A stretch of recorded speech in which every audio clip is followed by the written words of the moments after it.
check.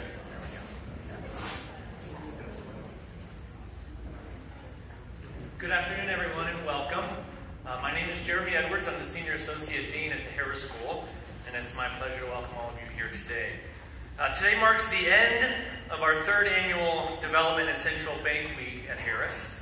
The objective of Development and Central Bank Week at Harris is to increase our employer engagement and our students' knowledge of the various organizations, the roles and job functions within this sector, and to also inform our students about the hiring process and employment opportunities, both internships and full-time. This year, we were so lucky to welcome representatives from the United Nations, the Federal Reserve Bank, both in New York and Chicago, the World Bank Group, the Inter-American Development Bank, IDB, the Organization for Economic Cooperation and Development, OECD, and the United Nations Development Program. So we've had an excellent lineup the last 2 weeks. We hope that you were able to take full advantage of the programming opportunities, and I encourage you to stay engaged with the contacts that you've made the remainder of the year, as it will certainly prove to be a benefit to you down the road. We also welcome today over 30 prospective students to campus as part of our annual open house event. If you're a prospective student, can you raise your hand? It's okay. Good. Current students, I'm talking to you. Be nice to them. We are so thrilled to have all of the prospective students with us today. We hope that your visit with us has been informative and helpful. The current students that are sitting next to you, most of them were sitting in the same seat that you were this time last year. They are your best resource. If you have any questions that you haven't been able to get answered today, talk to current students. They're the most authentic voice possible. One thing I do want to add, and I'm sure that you've heard this quite a bit today, UChicago and Harris is truly a special place. I know that all of you are here for various reasons. It is a special place to learn, a special place to be challenged and to grow and to broaden your professional network. But at the end of the day, whether you're a current student or a prospective student, you're here because you're in pursuit of impact. You're either here as a current student because you want to know what's next, or if you're a prospective student, the what's next question may look a little bit different. So we hope that Harris will be your next academic home. And if it's not, we wish you all the best. That's supposed to be a joke. And so with that, I'd like to introduce the next and final program of the day. We believe that the most effective advice that we could give a prospective student or a current student comes from the mouths of alumni and current students. And so this year we've invited 3 alumni and 1 current MPP student currently working in the field of development and central banking to share their stories and offer insight related to the field. The panel will be moderated by our very own Isidoro Garcia. Isidoro is a current MPP MBA student at Harris and recently served as a consultant for the Development Impact Evaluation Unit with the World Bank. So please join me in welcoming Isidoro and our panelists to the stage. Thank you, Jeremy. Hi, everybody. Thank you for being here. So I'm going to start introducing our panelists from the left to the right. To the very left, we have Thomas Naset. He's an MPP from 2012, and he's currently working in the Chicago Fed. He's actually a college student here at Chicago as well. Then we have Flavia Sacco. She's a Paraguayan MPP 2018, and she was working at the World Bank during this summer as well. Then we have Santiago Reyes. Santiago is working in the IDB as a research fellow in the competitive area, and he is an MPP 2015. And finally, but not least, Maria Mendez, an MPP 09, that works in the IMF as an economist. So please help me welcome them so that I can start.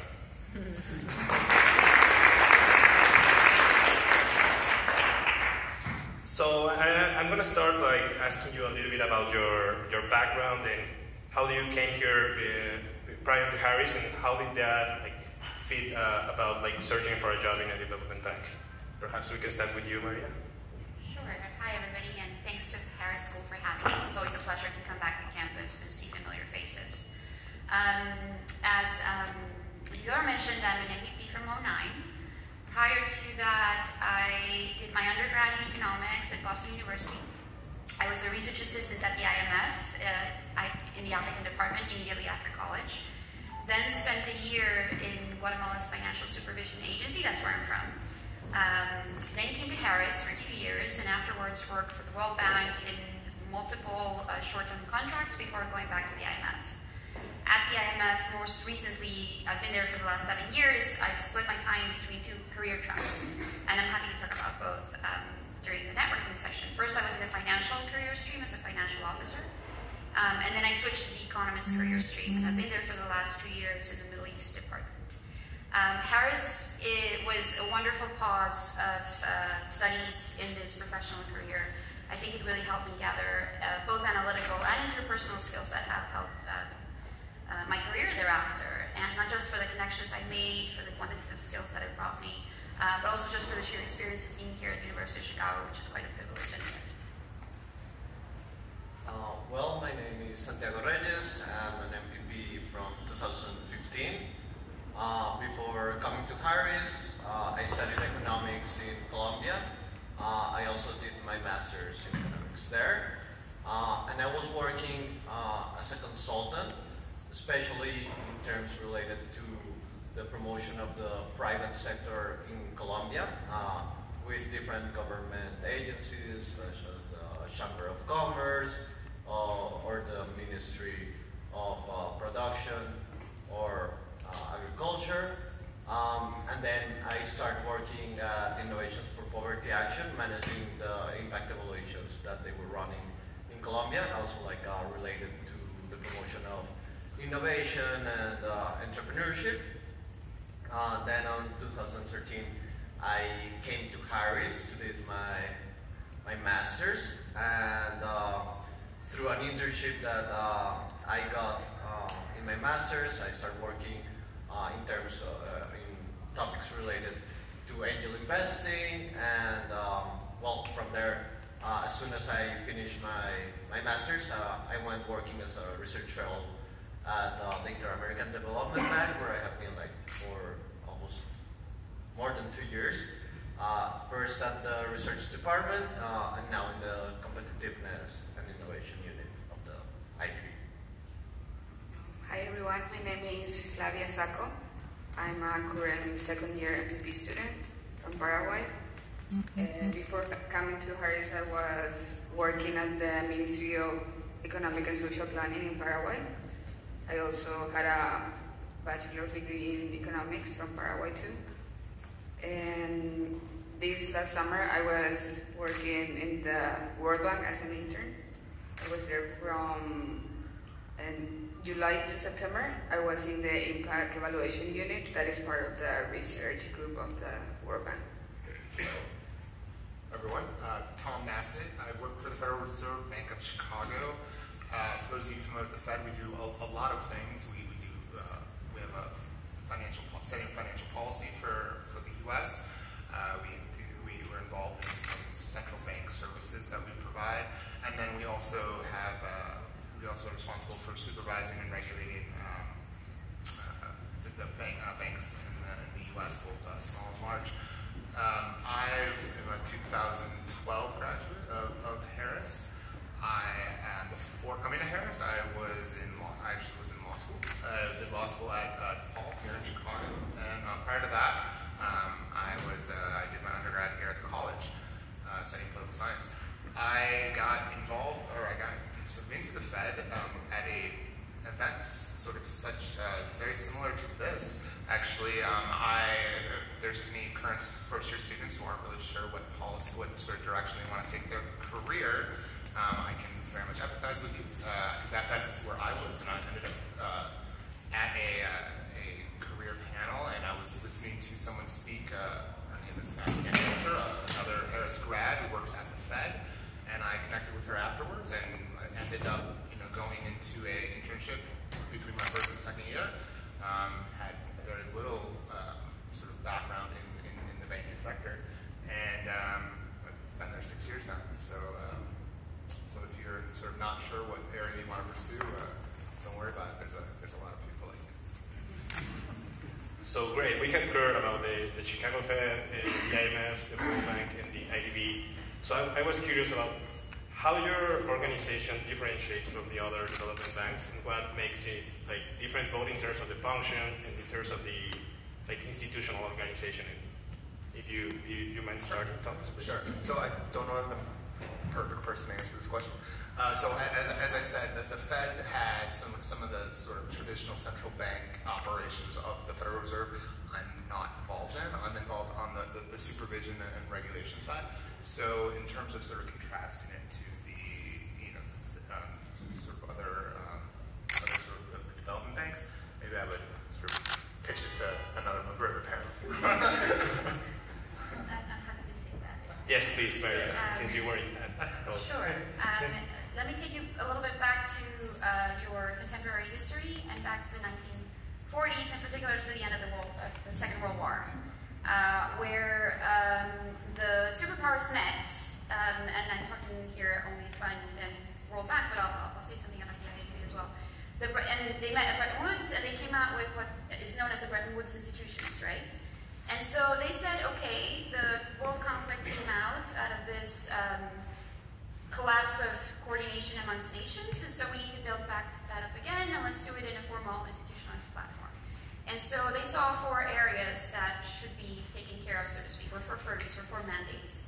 So they said, currency, speculation, trade collapse, macroeconomic instability probably brought about the Great Depression, and thereafter the World War. So let's have an institution that deals with macroeconomic stability and financial stability. So they said the IMF. Then they said we need to reconstruct Europe. We need to bring back industry. We need to bring back growth, much more of a long-term perspective. And so they said the International Bank for Reconstruction and Development, which is now, part of the World Bank. And so this is a much more long-term view, sectoral policies. I'll let Santiago talk about that. Then they said trade. We need trade to start again. World Trade Organization. And then they said we need political stability. We need cooperation. We need security. And that's the UN. So those are the Bretton Woods institutions, the world's sister institutions. The IMF is actually part of this umbrella of UN organizations. We try as much as possible to be coordinated in policies and in global mandates. The directives of this usually come from our shareholders who are the member countries. So whenever, for example, you hear that the G20, the G8, they meet together and they issue a communique about priorities of the global arena, their tools will usually be one of either of these 4 institutions, depending on what they want to implement. They are our shareholders, member countries, and most of countries are represented in one of these 4 institutions. About the IMF itself, like I said, our mandate is macroeconomic stability and financial stability. We have 3 main areas, and usually country engagement will relate to all 3 or one of the 3.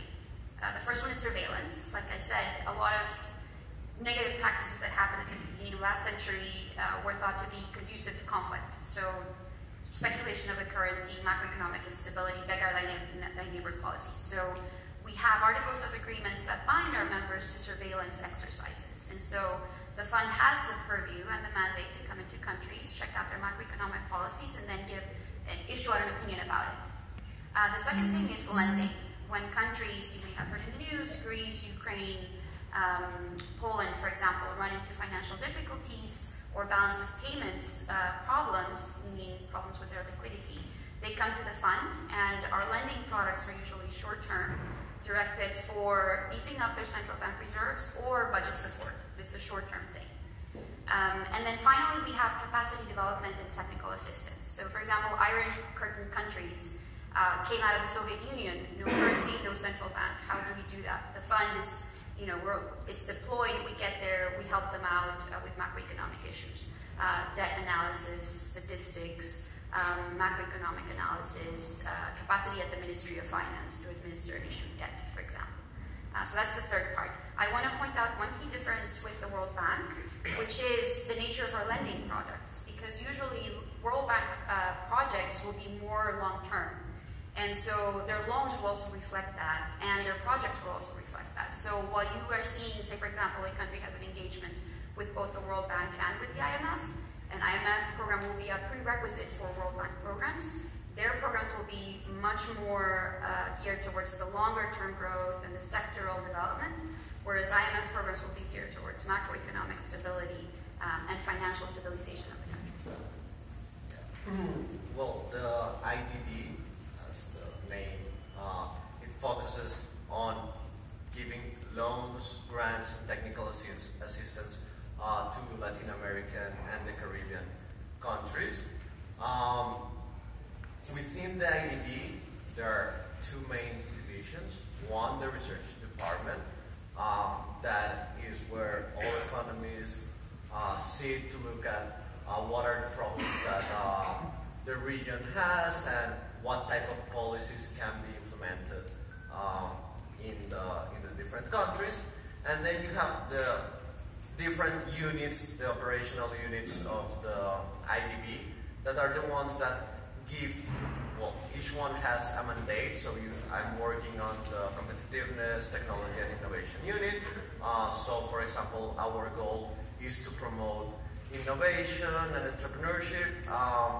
So what we do is we give grants to local entities that support, for example, high impact entrepreneurs. For example, some entrepreneurs that are looking to create an app to fix healthcare problems in their companies, in their countries. But then we also have a unit that is specialized on infrastructure, another that is focused just on education. So once you enter this big organization as the World Bank, the IMF, or the IDB, within each organization there are some clear divisions, and some of those divisions will mark what type of job you will be doing. For example, like I was 2 years at the research department, so of course, if you are there, your day-to-day job is data and doing research. While now that I'm at one of the operational units, I also keep using Stata and Programmable, but I'm also working on some loans to different countries, and those loans go directly to the Minister of Production or the Minister of Innovation to support all these programs that we are doing. So that's also like the policy-oriented work that you also start doing at these organizations. Great. So we heard a lot about econ and regulation and economic development, and that brings me to the second part of the question of how did Harris help you? What classes were helpful for you to get a job or an internship? And I would like to start with you, Flavia. What classes proved very useful during your internship this summer? Okay. Since I was working in the impact evaluation unit at the research group of the World Bank, I think the most useful class that I took was program evaluation, because it gives you a lot of overview of the different methods you use to estimate like social impacts of programs, and that is basically what I was doing at the World Bank. I was working in the impact evaluation of an social investment program in Azerbaijan, so I was basically using these tools every day in my job.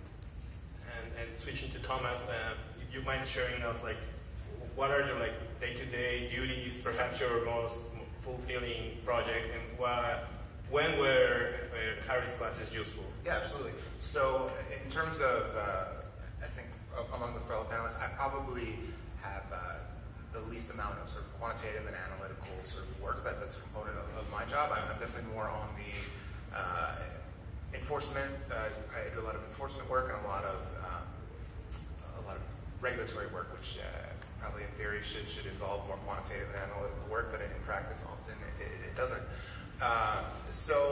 But that's not to say that the skills that sort of you're taking away in your classes here do not sort of come into play, at least in my job every day. I tend to rely upon a lot of the core tenets and the core theories that are reinforced over and over again.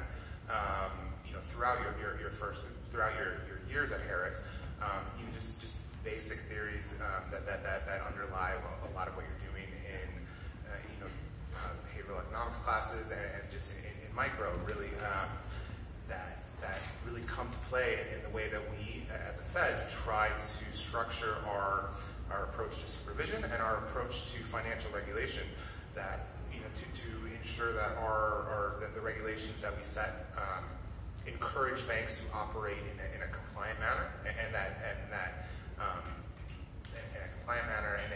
manner that leads to a safe and sound economy for the U.S. I would say, just sort of as an example, I'm involved in one of the projects that I've worked on sort of off and on over the past couple of years. It involves sort of looking at the way that I should have introduced myself a little better. I work with our large bank group. So the Fed supervises banks, very, very small community banks in small town Illinois, and then also sort of we regulate the largest, financially significantly important banks in the world. And I work with our large bank team.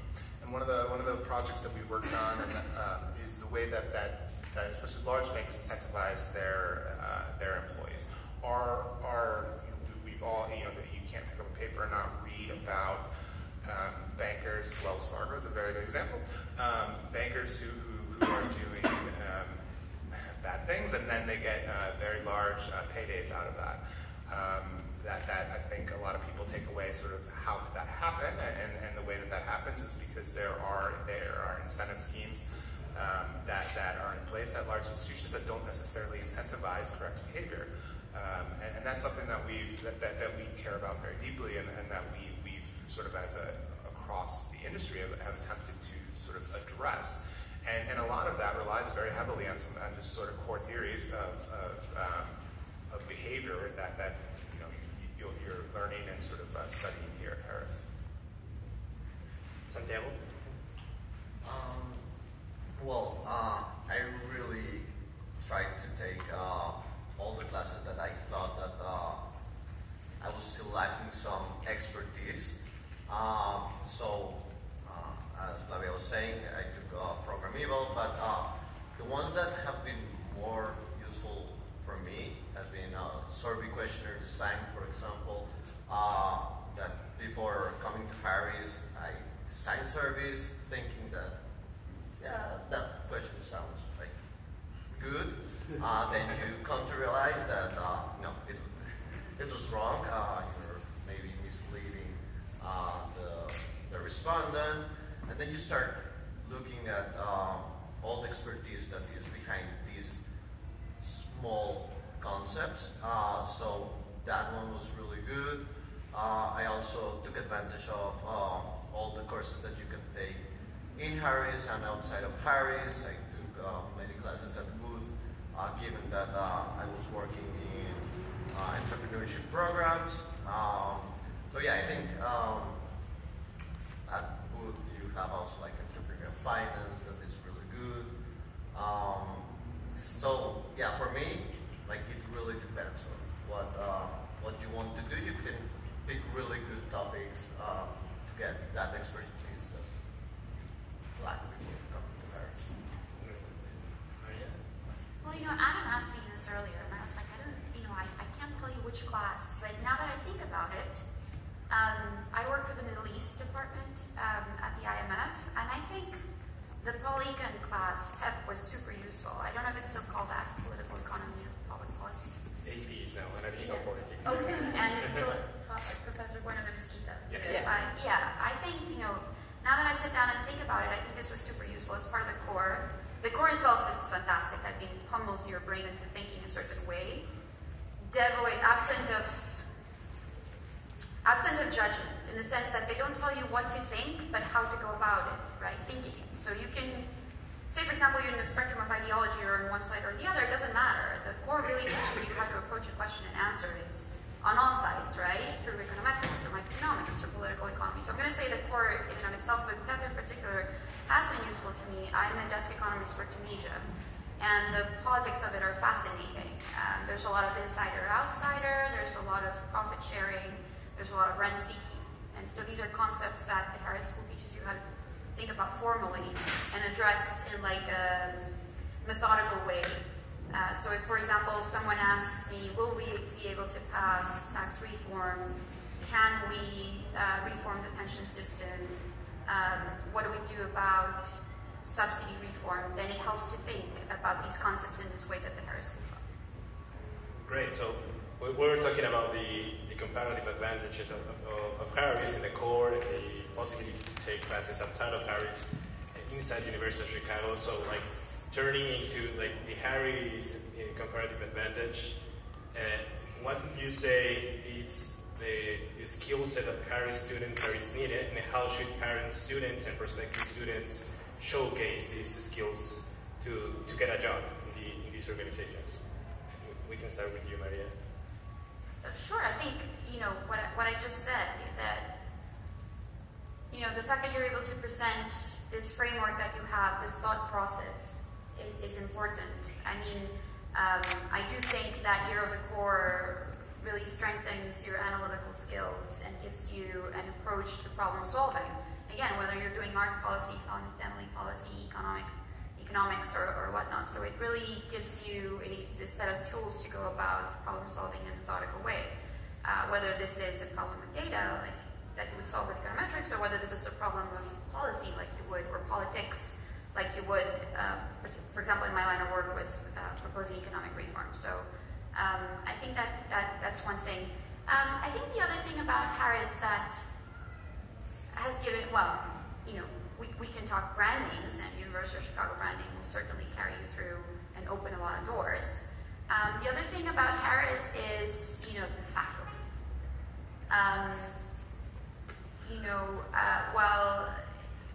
While you may name drop, people, columnists from the New York Times or in other schools, really just the strength of the faculty's quality of research and the quality of their teaching is something that, people ask you, like, so who did you take programming law with? And you say Dan Black. Who did you take econometrics with? And you say Robert Lalonde. And, people that know policy and people that know research methods, they're impressed. They know.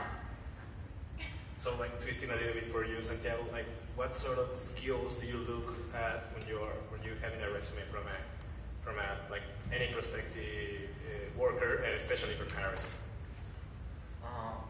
I think if you graduate from Harris, you already have this seal of approval that you have this way of thinking problems in a formal manner, and that you have enough quantitative skills to solve the problem that you will require. However, what I think that is really interesting in Harris, and if you are going to hire someone, you can see two CVs from two people at Harris with different set of skills, especially because you can take the classes that you want. After the core, you can take classes outside. So at the end, there are people that have more, like, a stronger background in health analysis, while others took all these policy-related classes. And that's what you look for, is that the person has that story and that passion for something that they really like. So it's not, right now Harris is like the seal of approval of you have enough skills. Now tell me more about what you like and where do you want to go. And I think Harris does that. If I could answer the question about sort of what the comparative advantages, and especially for prospective students who may be considering health policy versus maybe MBA. I know that there's always a debate when I was at Harris, and when I talked to some of my fellow alums, and then also colleagues at work who perhaps went to Booth or have an MBA. One of the things that comes up is what is the value of an MPP degree, especially in a marketplace that perhaps the MPP is not just not necessarily Harris, but the MPP degree in general is not sort of as well known. I was always of the opinion that is an opportunity, and that is a benefit. If you you have a degree that you get to then sell to prospective employers in a way that's most advantageous to you, and it is different, and it's not to besmirch our colleagues, just one building over, but a lot of people have MBAs, not a lot of people have MPPs, and that is an opportunity to set yourself apart and to explain what the degree is, and to explain that not only that it's a degree in public policy, but it's a degree in public policy from the University of Chicago, so it's quantitatively focused. And then if you're in an interview, that's a good 15 minutes that you can go and you get to explain the degree, you get to explain your background by way of the econometrics classes, so the behavioral. In my interview at the Fed, explaining what an MPP was, I ended up spending a good 30 minutes discussing game theory. And because the interviewer just found it interesting, and it was an area that I was able to, because of Harris, talk about rather somewhat intelligently, and I got a job out of that. So it's a very, very big benefit. Great. So now that we're talking interviews, I would like to touch based on the specifics of how to get into these organizations. I would like to start with you, Flavia. Tell us how you got your internship for the summer. Okay. Since I was working, prior to Harris, I was working for the government in Paraguay. I have a lot of contact with World Bank people. I met a few people from there. So when I came here and I was looking for an internship, I applied through the regular process of the World Bank, and I also wrote some emails to other people, the people that I met, those people also introduced me to other people. And then I sent my resume, and then I got some offer, and I got an interview, and then I went to. Great. So let me step in again and particularly ask you, each one of you, please, what are the specific guidelines for entering your organization, and how formal or informal is the process? We know that the World Bank has a YPP program. I think the IMF does as well. We will want to know the specifics of the hiring process in the IDB, the IMF, the World Bank, and the Chicago Fed. Sure.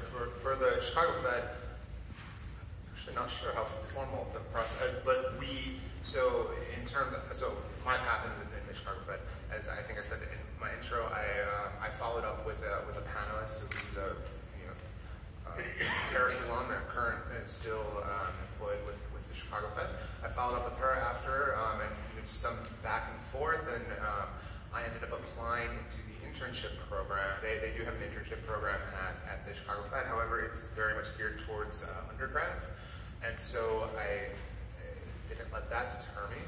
And I, had been sort of in my interview, and I went in anyways. And in working with HR, I think I also had input from a fellow Harris alum there. Was able to sort of put together a internship. They were able to place me into an internship, which was able to leverage skills that sort of undergrads didn't have. The Fed still does not have, and I wish they did, an internship program geared towards graduate students.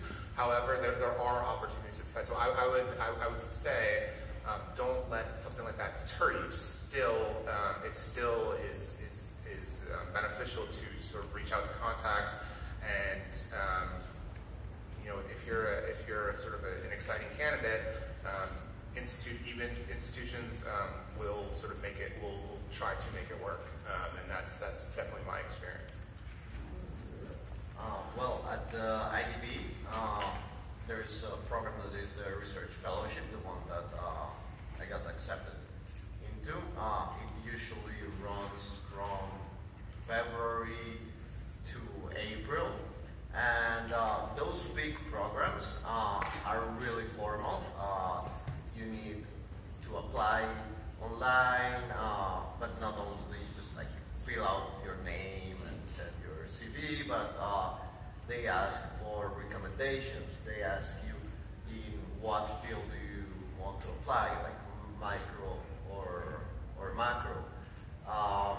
And it's like a 2-month-long process. So the good thing about that is that your CV, and you know that they will be looking at it, and it will depend on the needs of the research department at that moment, if they will call you or not. So in that sense, that program is really good, and I think for MPPs in Chicago, it's a really good option. There has been already like 3 or 4 people doing this program in the last 2-3 years. So that is this program, and of course, besides that, there are opportunities that arises at any time, and usually those are filled with people that other people know, so they ask you for references if you know someone that might be interested in a project in water in Ecuador. So those other openings are more informal, but that you can also apply to those, and usually what we are trying to do with other Harris students at the IDB is to know all the people that are graduating, so we can connect them to those informal opportunities too. So you can have like both ways to access the IDB. And Maria, I'm guessing I'm putting a double burden on you, but can you explain both? Yeah, sure. Well, my experience at the World Bank was quite similar to Flavia. So let me remember. I think I kid. I did see an opportunity online, but I made sure I knew someone too, so I could email and say, I saw this position, so here's my resume. The thing about these institutions is that usually it's so competitive, and for every single position you're going to have so many applicants that you can't just be content at applying online. You really do have to do some legwork to know someone and to make sure that they have a bit of extra information about you. My first job at the fund was in the research assistant program, which is kind of like the formal program for undergrads, and that I just applied online. So I think that was, that was just a good match of skills. My second and third jobs at the fund have been online and also doing some work. Because, like I said, people, out of 6,000 resumes, you're probably going to narrow it down, and then narrow it down, and then an extra phone call, an email, or a reference really does help. So more formally, the IMS recruiting process, I think I touched upon this earlier on this panel, and I'm sorry to say that our core business is definitely macroeconomics, and so the largest chunk of people that join the fund as economists come from faculty of economics. Having said that, though, we do have several, we call them functional and support departments that assist the fund in this core function. And so in there's like a multiple amount of functions. We have communications, we have the secretary, which deals with our board. We have information and technology, we have statistics, we have the Institute for Capacity and Development, which is our arm for capacity development and technical assistance. And so, within that universe of functions, there's definitely other roles that are not called economists. For example, I myself was a financial officer before. I was doing fundraising for a trust fund that lends to low-income countries. I know communications officers, board operations officers. So the best way to find out about these roles is definitely on the IMF page, and definitely the things that are posted there. Speaking specifically about the economist role, like I said, there's 2 ways you can go in. Either you graduate directly from a faculty of economics with a PhD, and on occasion sometimes from a public policy or a finance PhD, and you go directly, no need to have work experience, and you come into what's called the economist program, where they'll rotate you for a year and a half in 2 different departments so that you learn the ropes. The second way, which is the way I came in, is through the mid-career channel, which is when you justify that you have enough cumulative experience, say equivalent to a PhD, but more on the operational and functional side, then you can apply as a mid-career and then say, look, I don't have a PhD, I don't come the traditional way, but my skill set and my experience vouches for me, and that's how you go in. And there's an age distinction, I believe it's below 34, they ask you to apply to the economist program, above it, the mid-career, but it's not always so clear-cut. Now, one quick point about the World Bank is, I would say on that, the biggest advice that I would give is to leverage a network, particularly the alumni one, because how World Bank projects work is that usually there is a TTL, called the team leads. They hold the purse strings of a particular project, and hiring is sometimes not methodical or institutional at all. They would rather avoid going through human resources. I mean, on occasions they do, and certainly for the YP, the Young Professional Program they do, but sometimes they need someone fast. They need someone in 2 weeks again for a water project in Ecuador, and so for that it's very important to leverage the alumni network, and not just of Harris, but also of the University of Chicago as a whole.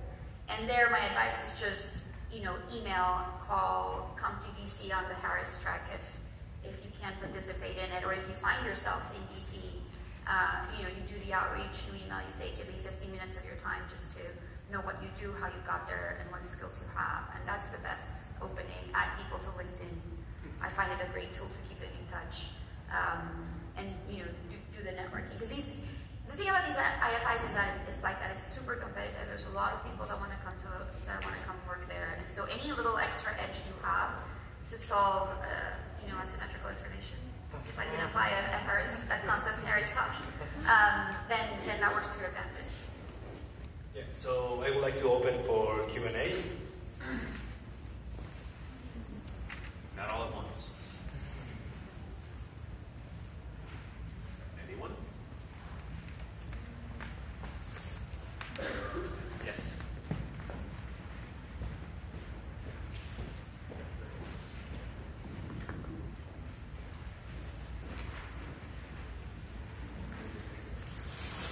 Hi, my name is Garcia, and I'm from Chile, and I want to work at the Inter-American Development Bank or anywhere else. But I heard that the YPP program is very oriented towards looking for econ PhDs, and is there a way to get in there without having to, with an MPP, for example? Yeah, I can speak for the YPP and the EP program at the fund and at the bank. Yes, so the bulk of the people that apply to these things come from faculty of economics. But having said that, first of all, there are a bunch of us that are MPPs, and there are a bunch of non-econ PhDs working there.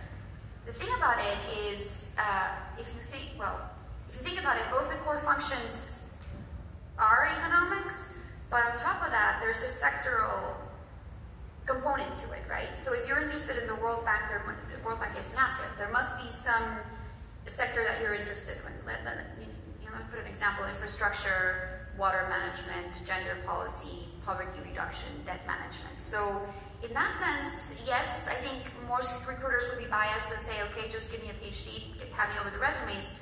But if they are looking for a particular skill set and sectoral either experience or knowledge, that's when you as an MPP or as a non-economics PhD can come in and sell it. Like I said, the key is to get that in and that opportunity to showcase and say, look, I'm an MPP. I may not have this PhD, I may not be a PhD in econ, but I've done these 4 or 5 things that are useful. It is very competitive. They do source most of the people from econ faculties. But the positive thing is, in the next 3 to 5 years, I think, both the World Bank and the IMF have to catch on to what are, let's say, these global trends. Let me mention a couple that just came out of our recent annual meetings. Our managing director, for example, is super keen on fintech, on gender budgeting and gender policies, and on climate change, and on big data and data analytics.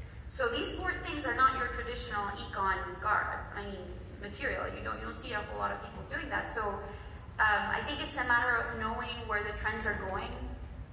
So for example, if you were working in energy policy, climate change, environmental policy, that's an in. Gender budgeting, gender macro, it's a perspective that we haven't applied it. We're late. Our shareholders want us to apply these perspectives, and we're looking for people to do that. Fintech, financial entrepreneurship. We're also a bit behind on this. We may have the traditional business lines of financial sector supervision, financial sector stability, financial deepening, development. But when someone comes and say, okay, now our shareholders want us to focus on fintech and microentrepreneurship and how this helps towards growth and macro, then we'll have a need for it. So I think it's a matter of doing your homework, keeping up to speed on what these institutions are looking for, and definitely leveraging the alumni network and your contacts to know who is looking for that so that you can make a match between your skills and their needs. Yeah, I think that's exactly why networking is definitely so important. And also, I mean, don't let sort of a preconceived notion of maybe what the expectation is or what the norm for that institution or that role sort of limit you. I mean, if you use networking, you use the alumni network to get your foot in the door, and then you sell. And perhaps there is a criteria that sort of is a hard no for you, but then you're told no and you move on.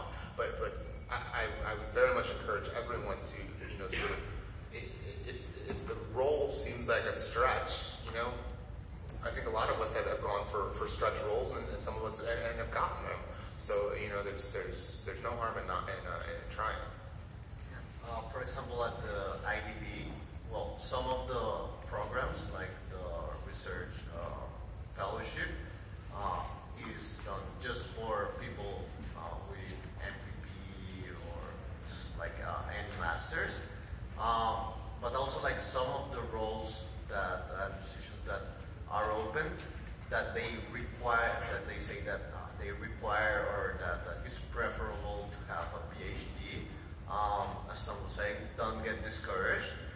For example, the position that I'm in right now they were looking for someone with a PhD, but I have the expertise in the topic. I have more experience, so in the interviews, that's where you need to show them that even if you don't have the PhD, you have the knowledge to be maybe even better than PhD.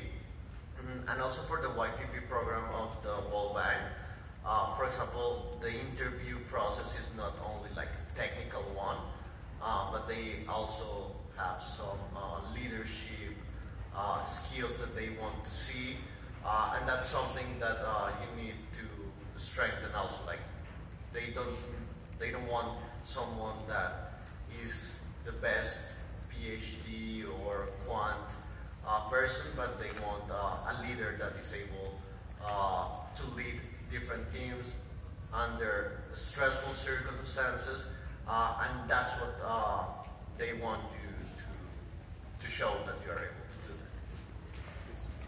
that. So I guess one question that I have is what led each of you to a career more in these large-scale banks or these big finance institutions rather than a nonprofit or in academia or in the home, I guess the ministries of finance in the countries that I feel you've worked at already? Why, I guess, these institutions? You want to start? Mine was random. I've said a couple times, mine was literally, it was somewhat random, and it was a opportunity to explore during the summer between first and second year, an opportunity to explore a different institution, somewhat of a different field from what I've ever worked in before, and I took to it, which I think is a good, and I've been there 6 years now, and I think it is a good sort of example of trying something different, and if you sort of taking that summer between first and second year, it could be doing something that you weren't expecting. It could sort of lead you to the conclusion that that's not where you want to work, or it could be something that you fit in and you stick with it. So there was not as much sort of planning and thought as I would maybe like to tell you guys, but that's sort of my path. So I want to jump in this one as well. I think that one of the best things about these international organizations is actually work with internationals. At the Ministry of Finance and the Central Bank, you can have a lot of rigorous work and very fulfilling work, but being able to work with people from different cultures is actually a very enriching experience, just as like being a master like Harris. You learn that a lot of people can think very different your perspective, and that's totally fine, and that makes you grow a lot. Yeah, and if I could just add one thing, I've always found when I interview folks for positions at the Fed, skill sets, both quantitative, analytical, and soft skills, are much more important for an employer than sort of experience in the industry. And I will take someone with strong applicable skills over sort of length of time in the industry. Yeah, you also have a question. Hi, I'm Isha from Chicago. I'm actually applying in a prospective student planning to apply to Harris to the MA one-year program. I am an MBA myself, and I'm actually, the whole open house day I've been trying to see what's the value between the MPP and the MA one-year program. And from the industry perspective, from the recruiter perspective, do you see a wide difference between when an MA one-year public policy person applies to an opportunity versus an MPP applying to an opportunity? Is there like a significant difference that happens from the industry perspective, when two different programs apply? I don't know that I could answer that from an industry perspective. I don't know any MA students that came to the fund. What I can tell you is that of my cohort, the people that did the MA probably already had a very specific idea of what they wanted to do, and they just needed to get that extra oomph in their quantitative skills. Whereas the MPP allows you to explore a bit more broadly. We had the advantage of the second year exploring different courses, and once you can take your electives, and it allows you to deepen a bit the knowledge. But I'm going to say from a professional perspective, the 4 or 5 people that I keep in touch with that did the MA, they are in jobs that they easily could have done with the MPP and vice versa. It's just they had a better idea of what they wanted to do. And so, the second year gave you a bit more freedom in terms of, sectors or industries or areas that you wanted to explore a bit more, but then they still had the advantage of that first year of the MA that gave them the quantitative skills. They just knew where they wanted to be quicker. Yeah. Just want to answer. In my case, it's a little bit different. I come from the MBA background and I want to now go into the policy side, so I want to learn much more. So I was thinking the second year of MPP is something that, because the first year of MPP, the core is something that I've mostly done in my MBA. So my second year of that's the confusion that I'm facing when I'm hearing presentations through the day, that does MA work better or the MPP second year, but I know that certain core courses I've already done, so that's the confusion. Well, I guess the MA is also a little bit more focused on research. So if you are planning to acquire these policy skills aiming at research, then sounds like a good plan, but the MPP is a little bit more flexible, if you might. Hello, I'm Adam Griffin. I'm the Director of Career Development here at the Harris School, so I'll be in the networking session. Happy to talk further about all this. Happy to speak with you about the MA and the MPP as well. I think what I'm understanding is you have this core set of skills that the core would offer and that you would gain in the MPP. Many reasons why people choose the one-year degree is to gain the quantitative skills or strengthen them. It sounds like you also are interested in the development of the MPP, the ability to explore policy areas. I think that's probably a grander question than our panel can ask, but I'm happy to jump in and talk to you a little bit afterwards. And we are up against time, but we still do have another event. It's a networking reception across the hall where you can ask our London panel who have agreed to stick around a little bit longer and have a few cocktails and say hello with you all. So if we can give a huge round of applause to our alumni here.